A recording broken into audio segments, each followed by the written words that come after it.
I was taking a walk around the local park near my ex-girlfriend's house. It was a beautiful, warm spring evening with the trees in bloom and lots of birds singing their heads off.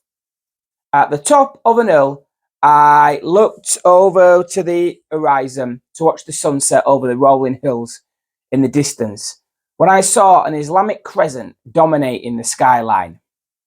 I could have been looking at the sunset in the Middle East. The area is full of immigrants with more constantly flooding in, and it sometimes feels like a foreign country. Her house is the only house where I see a Christmas tree up. I have also noticed there is never any trick-or-treaters at Halloween, even though there's loads of kids in the area. Contrast that to my area about 4 miles away. Every house has lights and trees up at Christmas, and the door goes non-stop with trick-or-treaters at Halloween. But even in my area, we are now having more and more immigrants moving in, I've noticed. How long before they start changing my area beyond all recognition, with Islamic architecture dominating the skyline? It's bad enough paving over the fields to house them all before we even get on to all the cultural and social changes. I'm not saying there should be no mosques, but there is already 6,000 mosques being built across Europe. And as we have more mass immigration from Islamic countries, they will want to build even more. If it gets to a stage where there is as many mosques in Britain as churches, then I admit that makes me uncomfortable.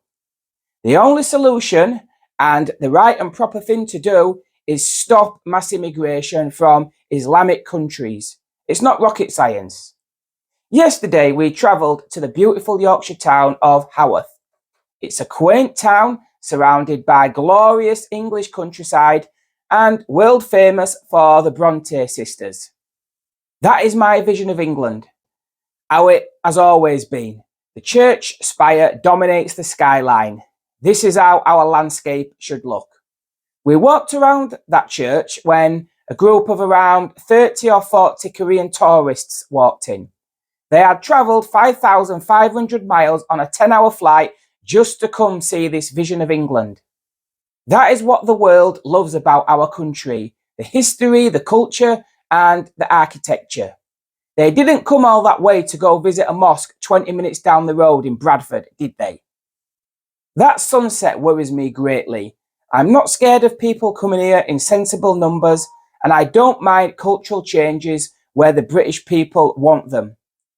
But I want the majority of England to resemble England, especially in terms of culture and architecture. I don't want to be taking evening strolls in the beautiful English countryside and seeing mosque spires dominating the skyline in our villages. That is a perfectly reasonable request that most British people agree with, including, I'm sure, all those Korean tourists we saw and millions more people like them around the world.